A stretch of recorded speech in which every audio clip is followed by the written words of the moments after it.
Okay. This is our first episode of Litterbox Drama. Look at, there's our logo. We have one. Black and white. Well, I was saving ink. Because we use our money to fix cats. We use our money to fix cats, not for colored ink. And also this didn't even like copy straight on here. It's skewed. Thought we'd start out today by sharing with everybody how we each first got into rescue. And Kayla volunteered to go first. Thanks. That's what I needed. Okay. Well, like 9 years ago, I was scrolling social media because that's what we do. And an old coworker found a kitten, and they watched it for a few hours, and mom never came back, and the kitten still had the placenta and umbilical cord attached. And so I said, I've never done this before. Why not? So I went and picked it up and watched a whole bunch of kitten lady videos and took the one home, and thankfully it survived. Rehomed it unfixed. I did. Yeah, I did. we all did that. But I also got the siblings to it like 4 weeks later, and so let's put this out there that my aunt adopted all three, and even though they left my care unaltered 9 years ago, I verified every single one of them got fixed. Now I know better. I'm older and wiser, maybe. So bottle babies are kind of my joy, and they're tough. I've lost some, but kind of got me into it, and I've done it every year since then. So yeah.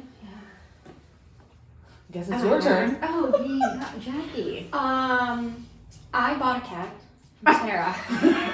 And then I bought 2 cats from Tara. How dumb are you? Oh, man. And then after I bought the second one, Tara was like, you should foster some. So that's how I met Wanda. Fostered Wanda and her litter. And then about the time the fires were happening, I too was on social media scrolling everything, and everybody kept tagging Tony Ray. Yeah. And I barely knew her from previous part of my life and my sister on the racetrack. And I was getting irritated because everybody's tagging this woman who's literally driving Tara's truck into the fires. Like she's literally out saving people's cats and animals and being a superhero way up in the mountains. And people are tagging her 50 times a day to go like out River Road and scan a cat. And I was like, this is stupid. How much does a scanner cost? So I paid way too much money for a scanner. Then started driving around scanning cats.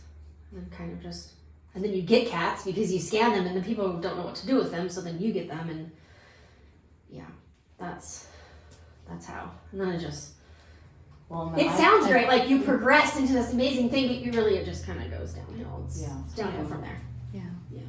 And so is your house. And so is your house. Mm-hmm. Yeah. And your emotions and and your stress levels and your bank time. account. And your money. Your bank account. Yeah. And your furniture. Yeah. Sometimes. I don't have any. I don't have a couch.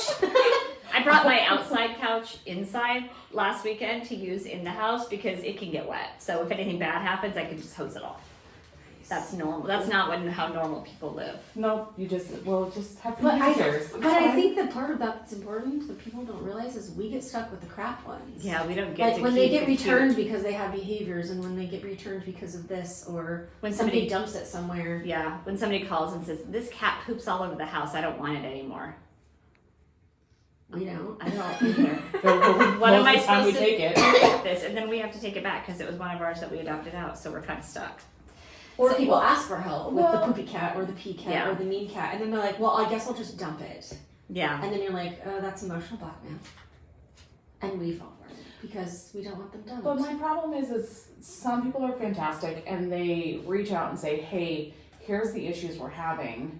What do you suggest? Here, or you get that, or you get people that are like, oh, it's doing this, take it back. Yeah. And they give it no opportunity, they ask for no guidance. And that's probably one of the frustrating things that we deal with is people not actually giving it a chance and emailing us or reaching out 1 day later, oh, they're not getting along. Well, yeah, it's only been 1 day. And also, why are you letting them even interact? Because we told you not to do that too. Decompression. There's no reason that those two cats should even know each other exist yet. Mhm. So that's... I think I derailed the conversation, which is That's always okay. what happens. You didn't get to introduce yourself. So I was thinking about it, and I think I mean, I've always had cats except for the 10 years that I made that really bad marital mistake. But I think that I picked up the actual rescue part on Wendling Road.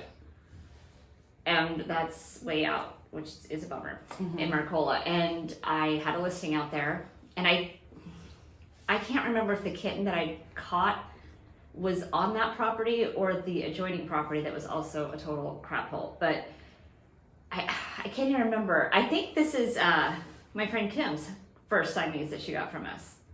Is it Azul?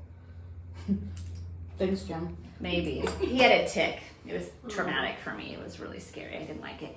But there were kittens there, and I got one of them, and I don't even remember the whole thing, but because I can't remember yesterday. But I had to keep driving out there, and I was not happy with it. And I had my Honda Pilot back then. Your favorite car? My favorite car in the whole world. I miss it so much. And Jim came with me, and he told me I'd be a terrible fisherman. And I was like, well, that's great, but we're on land, so what does that have to do with anything? And then he explained to me that meant that I had no patience. And so I was like, well, we already knew that. Yeah. So trapping cats, I mean, that was 10 years ago probably. And at that point in time, I knew trapping was not, I was not going to, you just can't. I just can't. It's so horrible. So that's why Jackie traps, but she's really good at it, but I'm not.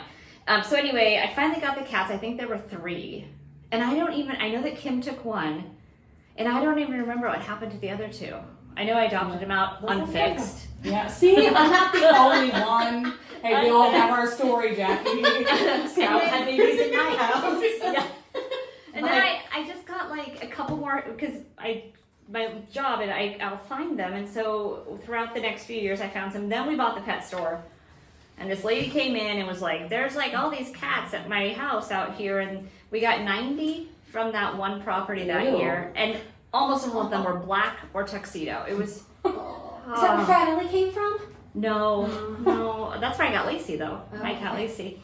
Yeah, and her neighbor would like put the cats in cages together, males and females, to make sure that they got pregnant, and then would just release them. She was a total psycho. Wow. So we cleaned that. That's a whole new level. Yeah, we got over 90 cats. We got distemper.